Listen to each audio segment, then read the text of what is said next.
In those days, the war zone was Lebanon, that beautiful city of Beirut that they destroyed in civil war.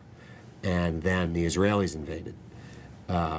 We made home base out of Damascus, which was not an easy city to work in. But I contacted the PLO, and we arranged to meet with the leaders of the PLO in Damascus. And I remember one of the central figures there was a man named Bassam Abu Sharif, whose fingers had all been blown off in a bomb sent to him, they all said from Israel, that exploded when he opened it. He was a major figure in the early days of the PLO. He helped arrange for us to go and meet with his fighters in the Bekaa Valley. But our sound man, George Ioannidis, one of the great CBS News veterans, knew the general, the Syrian general, who was in control of the border. And he found him in the hotel in Damascus and literally talked him into signing our passports so that we could cross the border. Because entering Lebanon from Syria was serious business, very hard to do.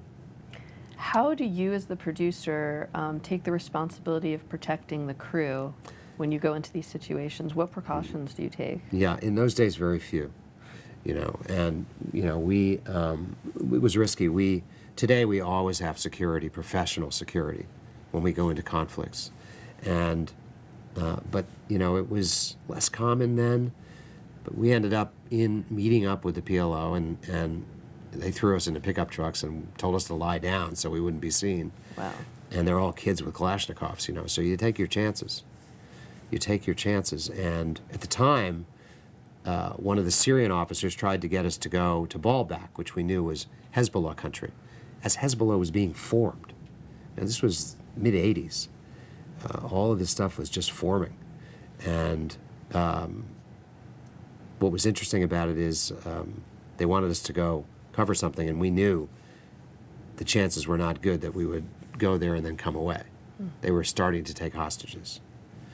And I look back on that now, and that's a bullet we dodged. They would have taken us hostage. I don't think there's any doubt about it. Did someone else pull the plug on that? We pulled the plug. Actually, Steve Croft, I'll never forget, he said, look, because our cameraman who spoke fluent Arabic, the sound man who had gotten those visas to go into the country by signature, said, think of the stories you'll be able to tell your grandchildren. And I remember Steve Croft said, well, first of all, I'm not going to have any grandchildren.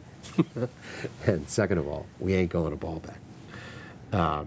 So we agreed that was not a smart thing to do. We had a story right then and there. We filmed those PLO fighters who were these teenagers, and interviewed them, who said they were willing to kill an Israeli any chance they could get. It was eye-opening, and it was valuable, and that material really was explosive.